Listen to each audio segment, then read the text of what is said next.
Okey? Dan begitu jugalah yang dilakukan oleh Abu Bakar As-Siddiq sebelum itu lagi kan. Dalam satu peristiwa Abu Bakar As-Siddiq, bukan Umar bin Al-Khattab, bila dengar Rasulullah nakkan nafkah, duit untuk sabilillah kan, apa sajalah yang diperlukan, peperangan dan sebagainya. Jadi Umar bawa setengah harta dia. Setengah harta dia, cuba bayangkan. Okey, harta kita agaknya jumlah berapa? Cuba fikirkan balik, saya tak boleh kira lah. Okey. Tapi kira sendiri, harta kita berapa? Agaknya jumlah dia berapa? Okey, so dia bagi dua. Setengah dia bawa ke depan Nabi SAW. Nabi bertanya, ini hadis Bukhari tak silap saya. Nabi bertanya, apakah yang engkau tinggalkan wahai Umar? Dia kata, sepertinya yang aku bawa ni kat rumah macam tu lah, sama. Maknanya setengah lah kan. Okay. Umar kata, tujuan saya sebenarnya antara lain ialah nak mengatasi Abu Bakar. Tiap-tiap hari buat amalan soleh, Abu Bakar je yang menang. Aku nak cek kalah je. Jadi hari ni setengah ni Abu Bakar tak dapat buat kot agaknya kan. Jadi dia pun bagi setengah. Kemudian Abu Bakar pun datang, bawalah harta, bagi kat situ, letak. Nabi tanya, Abu Bakar, berapa banyakkah yang kau tinggalkan untuk keluargamu? Dia kata apa? Aku tinggalkan untuk keluargaku Allah dan Rasulnya. Apa maksudnya? Aku tinggalkan untuk keluarga aku kepercayaan terhadap dalil-dalil wahyu-wahyu Al-Quran yang Allah turunkan, dan juga kata-kata Nabi SAW berkenaan dengan memberi sedekah. Okay? Bahawa takkan matilah kan. Walillahi mirathus samawati wal ardh. Allah ada dia panggil apa dia?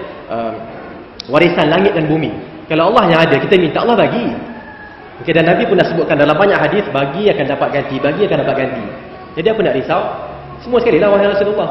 Yang ada kat rumah apa? Kosong lah maksudnya. Yang ada kepercayaan kami bahawa ada ganti. Dengan itu Umar kata, apa Umar kata? Ini hari yang terakhir saya nak lawan dengan Abu Bakar. Lawan dengan orang lain tak apa lagi. Tapi dengan Abu Bakar tak lawan lah. Kalah lah, memang kalah. Okey. Saya nak bincang sedikit hadis ini. Boleh tak kita buat seperti mana Abu Bakar buat?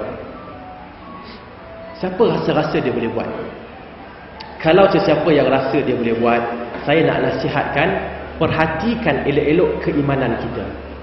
Kalau iman kita betul-betul kuat, nak buat tak apa. Tapi kalau iman kita ni sebenarnya aku rasa aku tak berapa kuat lagi, kan? Kalau aku bagi semua, letih nanti, kan? Letih rasanya kan? Jadi jangan buat macam tu. Buatlah seperti Umar. Kalau tak boleh buat seperti Umar, kurang lagi pun tak apa, tak ada masalah. Tapi buat pada kadar yang kita mampu. Fattaqullaha mastata'tum. Kenapa? Kenapa saya sebut benda ni? Ustaz ni macam tak nak bagi kami berlumba dengan Abu Bakar. Umar pun tak boleh, hampa nak berlumba, mana boleh? Kan Umar tak ada, kita nak berlumba. Tak salah, tak usah harap. Okay, tapi tak usah harap di sini bukan maksud jangan bagi nafkah. Bagilah nafkah mengikut kemampuan kita. Okey, mengikut kemampuan kita. Fattaqullaha mastata'tum. Siapa mampu sedikit-sedikit, siapa mampu banyak-banyak. Tapi jangan dia bagi banyak, kan macam hebat dia bagi banyak, tapi esok dia menyesal. Duduk temendung depan rumah kan. Abang, kenapa ni bang? Tak apalah, tak mau cakap kan. Adalah tapi tak ada kan. Jangan jadi macam tu. Okay, sama juga sebaliknya, mungkin ada yang datang nak bagi kan dalam satu ceramah apa semua, dia bagi sedekah semua sekali. Semua emas dia tu yang pakai banyak-banyak kan, bagi. Esok-esok termenung kan. Kenapa ni? Kenapa ni yang? Dia tak ada apa lah bang kan. Tapi akhir-akhirnya ni emas dah tak ada lagi, tak ada emas lagi. Kan? Jadi mengharapkan masih lagi terikat dengan dunia. Kalau begitu jangan. Bagilah satu bahagian, katalah cincin ada 5, bagi 1 okeylah tu. Jangan bagi 5 sekali, esok duduk tercengang, termenung. Jangan buat gitu. Okey, buatlah apa yang kita mampu. Sedikit demi sedikit nak didik jiwa kita, macamlah kita nak didik anak kita baca Iqra, baca apa dia? Al-Quran. Boleh tak? Okey, mai sini. Baca dengar. Alhamdulillahirabbil alamin. Ikut? Boleh? Boleh tak boleh? Tak boleh, takkan berlaku yang tu. Tapi satu-satu. A, ba, ta kan? Sikit. Okey, dah selesai abata, dah boleh bacalah. Qul a'udzu birabbin nas. Kita boleh ikut sikit-sikit. Begitu juga dengan diri kita. Okey, caranya kita mulakan sedikit demi sedikit. Lama-lama benda itu akan sebati dengan jiwa kita, dan lama-lama kita akan merasakan susah kalau kita tak boleh nak memberi nafkah. Susah, kita rasa macam tak senang. Hari ni tak bagi apa-apa. Tak ada orang ke nak perlukan bantuan saya hari ini. Okey, dan itulah juga yang menjadikan Abu Bakar As-Siddiq As-Siddiq. As-Siddiq apa dia maksud dia? As-Siddiq orang faham adalah yang membenarkan, begitu. Kan as-siddiq, sadaqah membenarkan. As-siddiq adalah orang yang membenarkan. Saya nak jelaskan bahawa as-siddiq bukan sahaja membenarkan. Kita semua pun membenarkan, mempercayai, membenarkan apa yang datang dalam wahyu, kan, betul? Tetapi as-siddiq adalah satu level, satu peringkat bawah daripada kenabian. Faulaika ma'al ladzina an'ama Allahu 'alaihim minan nabiyyin was-siddiqin wasyuhada'i was-salihin. Mereka itu akan bersama dengan orang yang beriman, kan? Akan bersama dengan para nabiyin, siddiqin, syuhada, salihin. Ini menunjukkan level, peringkat. Peringkat apa? Peringkat wali-wali Allah. Peringkat wali-wali Allah ni ada 4. Pertama adalah golongan nabi. Okey, dan golongan nabi yang paling tinggi adalah rasul. Golongan rasul yang paling tinggi adalah ulul azmi. Kan yang 5 tu, kan? Okey. Lepas golongan nabi yang mendapat wahyu, peringkat seterusnya adalah siddiqin. Siddiqin ialah yang membenarkan dengan sepenuhnya, tanpa sebarang keraguan. Sepenuhnya maksudnya sepenuhnya. Kita kadang-kadang membenarkan Al-Quran, tapi bila sampai ayat ni, ayat ni kena pada dia tak apa, tapi kena pada saya, berat ayat ni. Betul tak? Ayat musibah, kan? Kawan kita kena musibah, boleh lah kau kena sebut inna lillahi wa inna ilaihi rajiun. Dia pun sebut. Kita kena musibah, dia suruh sebut, pergilah kau jauh-jauh, betul tak? Kan? Kau tak kena, musibah lebih besar daripada musibah yang kena pada engkau semalam.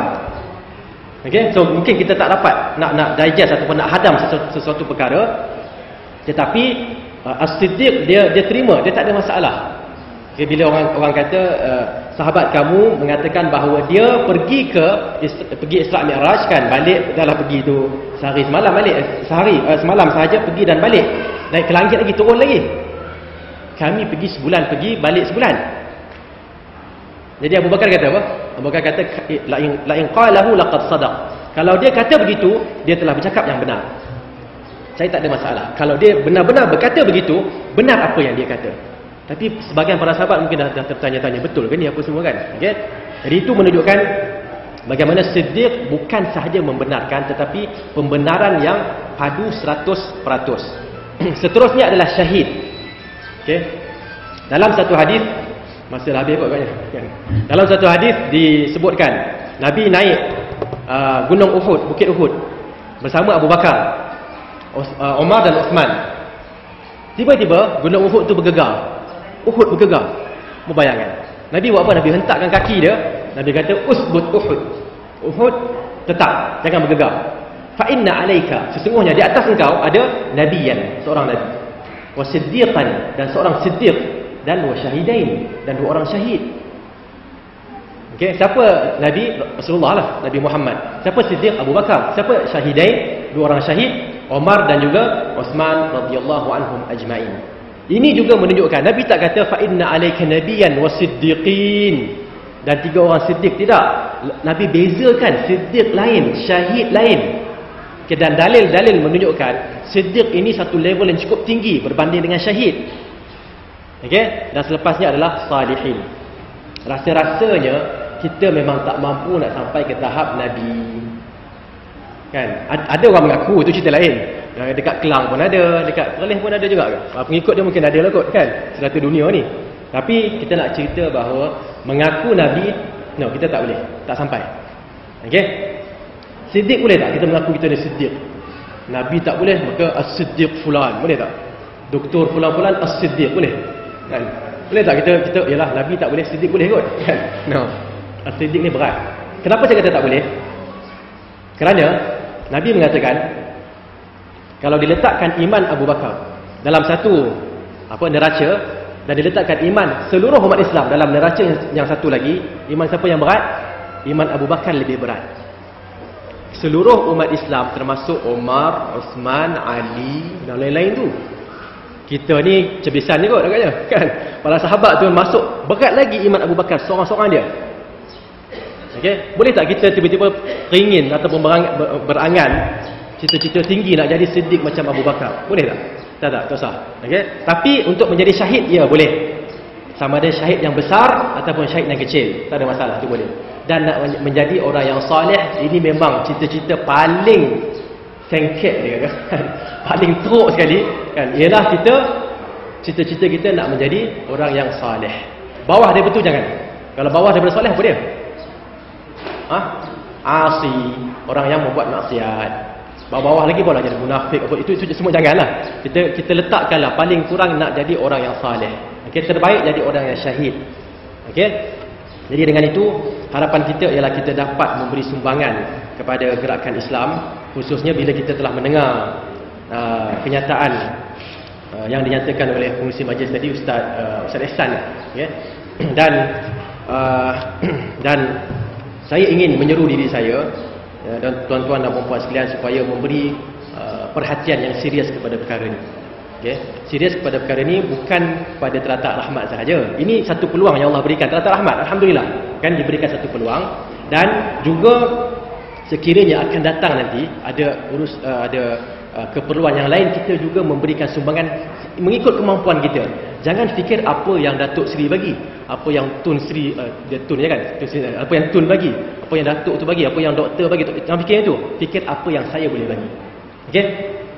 Dan insya-Allah semoga Allah Subhanahu Wa Taala merahmati kita dengan apa sahaja yang diberikan oleh tangan kanan kita kepada untuk menjayakan projek-projek yang dinyatakan tadi. Ada 3 kat sini kan, 3 fasa. Fasa pertama tu adalah fasa yang paling kritikal. Okay, saya merasakan tuan-tuan dan puan insya-Allah dapat membantu. Okey. Semoga apa yang kita lakukan ini mendapat ganjaran di sisi Allah Azza wa Jal. Dan saya rasa itu sajalah untuk perbincangan saya dan perkongsian saya pada pagi ini. Wallahu taala a'lam.